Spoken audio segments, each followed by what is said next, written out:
اللہ تعالیٰ نے قرآن کریم میں ایمان والوں کو یہ خطاب فرمایا کہ اے ایمان والو،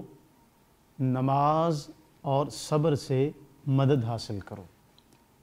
یہ نماز اور صبر سے مدد حاصل کرنا ہم دیکھتے ہیں کہ فی زمانہ ہر انسان کسی نہ کسی مشکلات میں گھرا ہوا ہے،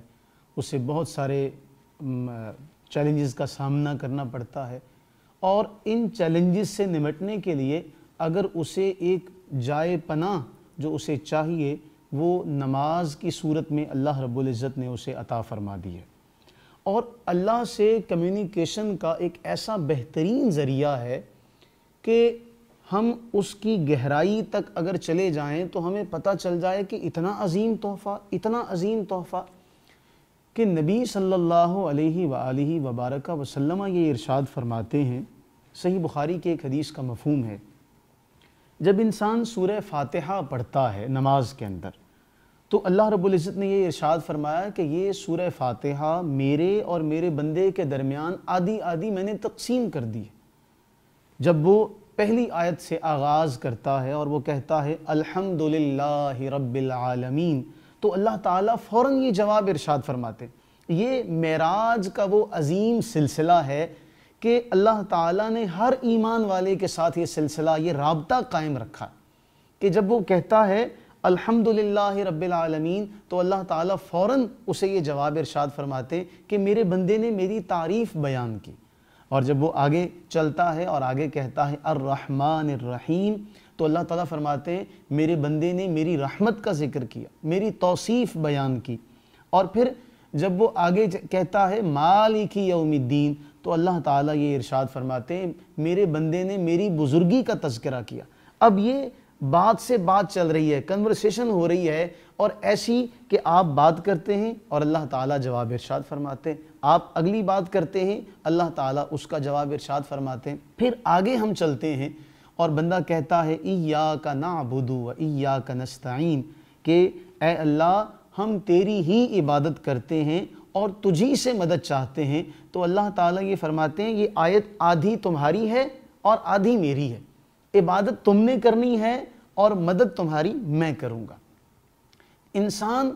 کتنا قربان جائے اللہ کی عزتوں عظمتوں پر، سبحان اللہ و بحمدہ سبحان اللہ العظیم، کہ انسان اور کہاں رب تعالیٰ کی ذات و بابرکات کہ اللہ تعالیٰ ہر بندے سے کلام کرتے ہوئے اس کی ہر بات کا اسے جواب دے رہے ہیں۔ گویا بندہ یہ تصور کرے کہ میں رب تعالیٰ سے باتیں کر رہا ہوں تو اس کی نماز میں خشوع اور خضوع کس قدر آ جائے گا۔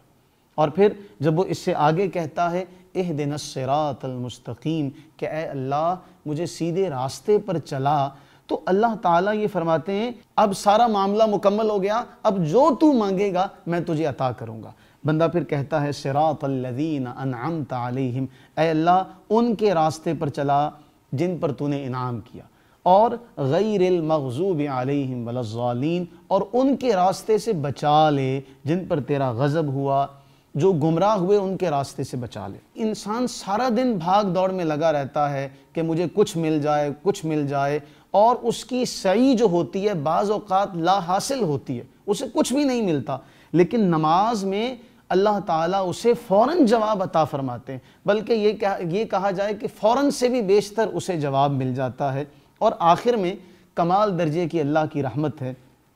فرمایا نبی علیہ الصلوۃ والتسلیم نے فرمایا جب تم آخر میں آمین کہتے ہو تو اللہ تعالیٰ کے نبی علیہ السلام نے فرمایا تمہارے ساتھ فرشتے بھی آمین کہتے ہیں۔ فمن وافق تامینہ تامین الملائکہ غفر لہ ما تقدم من ذنبہ، کہ جس کی آمین فرشتوں کی آمین کے ساتھ مل جائے گی اللہ تعالیٰ اس کے تمام گناہوں کی بخشش فرما دے گا۔ آپ اندازہ کیجئے، ایک تو اللہ کی طرف سے رحمتوں کا نازل ہونا، اس کی طرف سے امداد و نصرت کا ملنا، اور پھر بخشش کا پروانہ مل جانا، یہ کتنی عظیم نعمت ہے۔ لیکن ہماری بدقسمتی کہ ہم خلیفۃ اللہ ہونے کے باوجود آج اس نماز سے بہت دور ہیں۔ دو باتیں ہمارے سامنے بڑی اہم ہوتی ہیں، ایک ہمیں فکر ہوتی ہے کہ ہم اپنی اولاد کو اپنی دعاؤں میں یاد رکھیں، دوسرا ہم اپنے ماں باپ کو اپنی دعاؤں میں یاد رکھیں۔ تو نماز ایک ایسا تحفہ ہے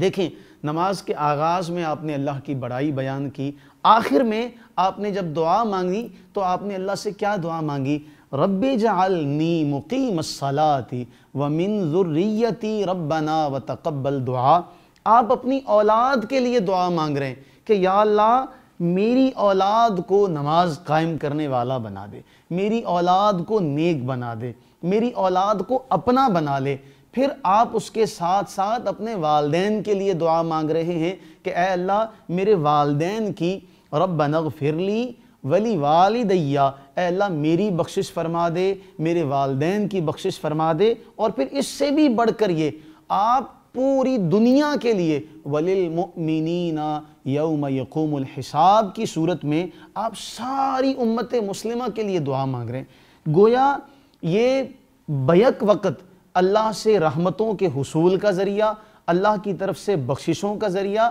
اور اسی کے ساتھ ساتھ آپ کی اولاد کا بہترین مستقبل، آپ کے ماں باپ کی بخشش و مغفرت کی ضامن، اور پوری امت مسلمہ کے لیے جب آپ دعا مانگیں گے تو یاد رہے نبی صلی اللہ علیہ وسلم نے فرمایا کہ جب تم کسی مومن کے لیے دعا مانگتے ہو اس کی پیٹھ پیچھے، تو جو دعا تم اس کے لیے مانگتے ہو فرشتہ وہی دعا تمہارے لیے مانگتا ہے۔ گویا آپ اندازہ کریں کہ آپ امت مسلمہ کے لیے جب دعا مانگ رہے ہیں تو فرشتہ وہی دعا آپ کے لیے بھی مانگ رہا ہے۔ تو کتنی ساری بخششوں کا اور مغفرتوں کا حصول جو ہے وہ اللہ نے ایک نماز کی صورت میں جو ہے وہ ہمیں عطا فرما دیا۔ اب اللہ سے یہ دعا کریں کہ اللہ تعالیٰ اپنی رحمت کا، اپنے فضل و کرم کا صدقہ ہمیں یہ عظیم نعمت اس کی قدر کرنے کی توفیق نصیب فرمائے، اور اس کو باقاعدگی کے ساتھ ادا کرنے کی توفیق نصیب فرمائے۔ آمین۔